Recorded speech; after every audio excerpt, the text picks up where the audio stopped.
without further ado, it is time for another classic. JP and the Beans Top 5. Today's Top 5, pivoting back to the Batman theme, is we're going to give you our top 5 potential Batman 2 villains.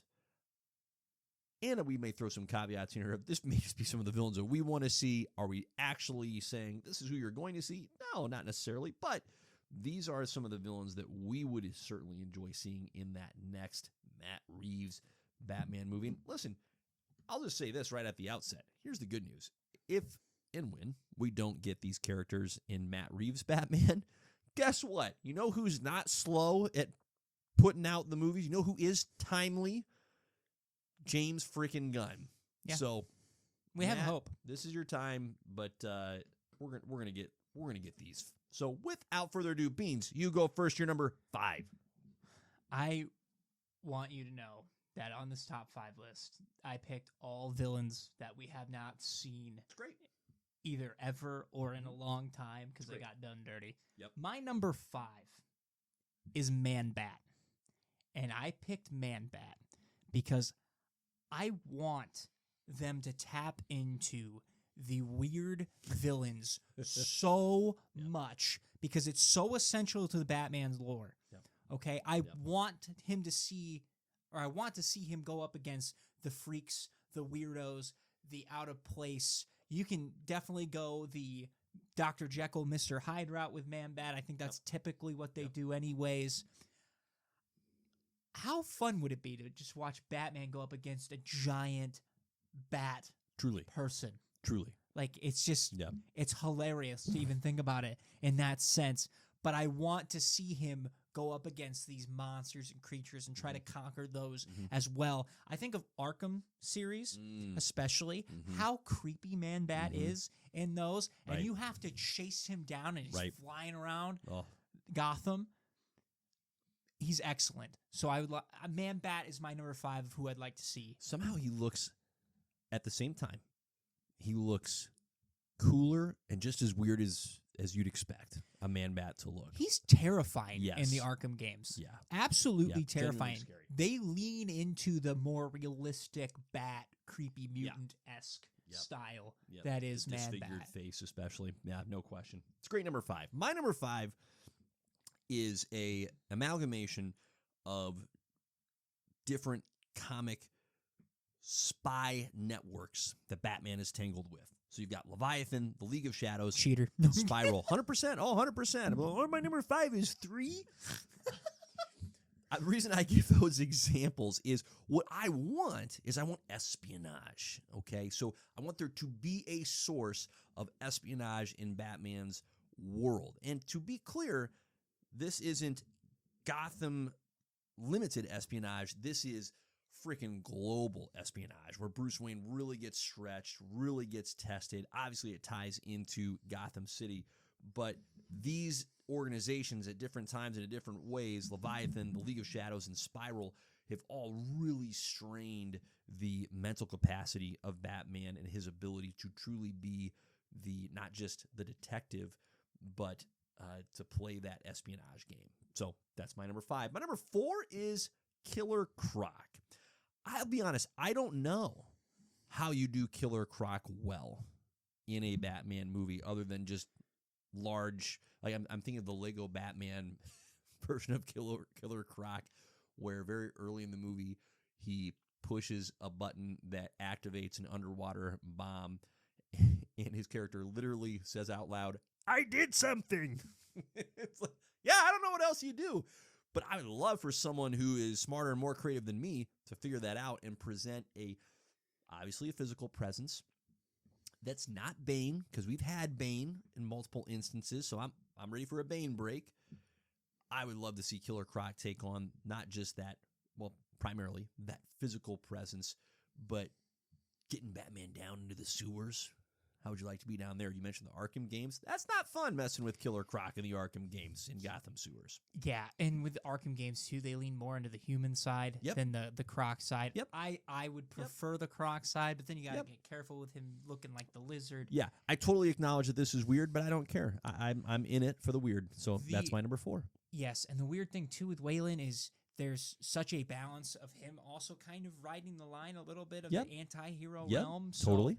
I totally get the 100%. physical presence. Yep. Okay, my number 4. You're number 4. And the only reason this is number 4 is because we've gotten a lot of him in the DCU. I have Clayface. I stand by Clayface. This man is getting in a movie Yep. on his own. Yep. How, I don't know, because we haven't had him in a Batman movie. He's getting his own movie before he shows up in a Batman movie. Is that not a crime in itself? Uh-huh. Because it should be. Straight up. It should be 100%. So that's the reason he's at 4. It's Right. because we're getting a lot of him. We're getting a movie. That's fantastic. Mhm. All of this is great. Mm-hmm. I would prefer to see him go up against Bruce first. Mm-hmm. So, because Clayface is a great villain Yeah. overall. Can't Yep. wait to see him on screen. But that's why he's at number 4. It's great number 4. My You're number 3. My number 3, and this is the pick that you're going to hate. But I think it would work so well in this universe because of the way they did the Riddler. Okay. I am going Professor Pig at 3. Listen, if you want to, You're not wrong, but you're right. Gross. if you want to lean into, because I would say this, Matt Reeves' universe kind of feels like it's Arkham-esque, Yep. right? The Arkham video game style-esque. Right. Professor Pig in those games, not my cup of tea. That's how I was introduced to Professor Pig. Nope. However, Terrifying. watching Batman go up against this army of faceless Yep. human dolls Yep. and a It would man work. that sings opera, It would work. it would be horrifying. And the actual way they set him up in Arkham Knight Mm-hmm. is you are stumbling onto these murder scenes and he's going through all his detective work Right. till it finally leads to this lair, and Mhm. then you find out it's Professor Pig. Mm-hmm.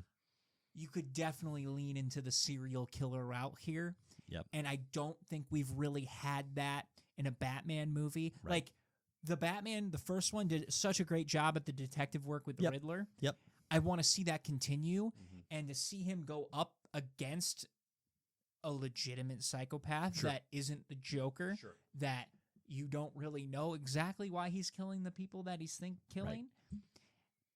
Mm-hmm. That's my number 3. It's a great number 3. I hate it, I hate but it it's too. a great number 3. Oh, goodness. All right. My number 3 is Clayface for all the reasons you mentioned. And I think that he's a weird character, obviously. And the fact that here's the weirdest part about him, all right? It's not even that he's a shapeshifter. It's that we've leaned into the name Clayface, right? It's like, oh, Clay? Really? Like putty? Ugh. It just turns shape-shifting gross immediately. But actually, the ability for an adversary to be a shapeshifter is tremendously problematic for anybody who's trying to catch the shapeshifter at his wrongdoing. So that makes for a great adversary for Batman. Well, especially, yes, A, for Batman, and B, if they actually made Clayface good at it, Mhm. like, mm-hmm. in more, like, I think it was the new 52 run, they made Yep. Clayface so he could even change his excellent. DNA Yeah. into the. Yeah, he got how, very granular with it. How do you deal with that? Yeah. Like, because that's sometimes where they're like, oh, they make Clayface an idiot and it doesn't always work out, and Batman can Just tell. makes him a goon. Don't Right. do that. Make Right. it cold and calculated to the Yep. fact Make where him skilled. Yeah. Yeah. Absolutely. Yeah. Make Bruce question every Mhm. person that's around Have him. him impersonate Alfred, right? Oh my gosh. Right. Or Nightwing. Right? Mm-hmm. There's a Yeah. lot of fun that could be had with that. So it's a better character than I ever thought I would admit to, and yet as the months continue to go by and I'm confronted with the reality of, as you mentioned, the Clayface movie, and I keep reflecting on that reality, and I go, dang it. It's also gonna probably work. my fault Yeah, because I've been waving the Clayface banner for many moons. Many, many moons. I knew it. My number 2 is Deathstroke. One thing that I am frustrated by in so many of these Batman movies is, with the maybe exception of Ra's al Ghul in Batman Begins, is so rarely do you get to see Batman go mano a mano with someone who is equally skilled as he is. You have Bane, who's just freakishly strong, right? You have the Joker who's just nefarious and chaotic. You have all these characters that have these extremes. But we so rarely get the essentially bad guy version of Batman going up against Batman. Like, when do you see Batman's mettle tested by going up against someone who is genuinely skilled and gifted in the martial arts, right? With various forms of weaponry. So I would love to see that and see that done well on the big screen. Therefore, Deathstroke is my number 2. Okay, my number 2 is kind of basic That's because okay. it's almost It's semi-confirmed. But I am putting Mr. Freeze on this list okay. because I want Mr. Freeze. Mhm. Okay, for all the things that we talked about at the beginning of this podcast, Yep. he needs to be here. This needs to be done right. He's too cool of a character, no pun intended, to not have a good iteration in a live-action movie. Mhm. It needs to be done. Mhm. Also, can we talk about how many DC villains have ice powers? Okay, there's like 7. It's stupid. Captain Cold, Killer Frost, Mr. Freeze, of course. Who am I not thinking of? I think he's like Icicle or something Oh. like that. Tough. Yeah. Anywho, Next, they'll give Kite Man ice powers. they should. Why not? That way he can just Drop like a self-propel. I like the idea of him just self-propelling. Okay. You know, Sure. just he never needs air. He can just fly I wherever was he thinking wants. more the kite fails, he falls, and he's done. We're like, well, that's enough of Kite Man. That's also fun. Yep. Yeah. So I have Mr. Freeze at number 2 It's great. because he has to be on this list. It's a great pick. You're number 1. Oh, my number 1. You're number 1. These guys are too fitting Yep. to not have in this. I have the Court of Owls Same. at number 1. You wanted your spies. I think they do this, but one step better. Mhm. To have this secret society that has built themselves all the way into the deep, deep history Right. of Gotham to Right. the fact that they have control over everything, Mm-hmm. especially under Bruce's nose. Mm-hmm. The fact that they got Mhm. under Bruce's nose is absolutely insane. Right. If you go read the original Court of Owls storyline, whew, crazy. Absolutely nuts. Yeah. You also look at the fact that Bruce has like a half brother Mm-hmm. that is a Talon Mm-hmm. because I think Yeah, comics, Comics. like there's no better way to put that. I mean, these guys are insane. They are in the Yeah. government. They have sleeper agents. Mhm. They wanted Nightwing at one point Yep. to be one of their Right. talons. Like, these guys move with a purpose, and every time you see them on like in the comics, Mhm. it's terrifying. They look phenomenal. Oh my the look gosh, is terrific. Bruce going through the mazes Yep. and looking like he's just about to die, Yep. and then they're just all sitting up there in their Right. Just perches with the watching masks, him suffer. and you have no idea who they Mhm. are. Mhm. Period. Mhm. It's absolutely insane. Yeah. And I think it just works so well for the way that they built this and the way, especially in the first movie that we got with the Batman, and I'd love to watch it again to just kind of see that. But Mhm. they already kind of hinted at the deep, dark history of Gotham that's already established. Yep. And if I remember correctly, that was Yep. part of what Riddler was trying to expose. Right. So I would be very curious to see the route that they could go with these guys because Yep. to me, instead of having the Joker as your final big bad, these guys work phenomenally as your end of the trilogy. Hey, these guys are the linchpin to this trilogy. Right. Makes too much sense. Yeah. No, couldn't say it any better myself. They're easily number 1. Easily number 1. And what you hit on already that I'll just reiterate is the fact that they're able to build out their secret society right under Bruce Wayne's nose to the point that in that comics run, a significant portion of that story is spent with Batman in utter denial, like actively saying, no, the Court of Owls doesn't exist. This is just a myth. If they existed, I would know about it, but they don't. Never seen any signs of them. They don't exist. And even as he's beginning to uncover more tangible signs and clues that they do in fact exist and are in fact influential, he maintains his denial because their deception is so thoroughly effective. So it's not until he's literally pulled into their maze of doom and death that he goes, all right, I believe it. converted. I now no longer doubt that they're a real thing. So it's easily the most appealing, especially when you think of who have we not seen yet or not seen done well. We haven't seen them at all. So it would be phenomenal. And as you said, such a good fit for this particular version of what we are getting with Batman. And, they are newer Mhm. as well. Yep. So they've had a little bit more understandable. They've of a had wiggle less time. room. But yeah, man, Truly. they are just Truly. oof. Yep. But Yeah, get him in. Get yes, him in. for sure. I have some honorable mentions that I Let's hear 'em. listed. I had Deathstroke as well.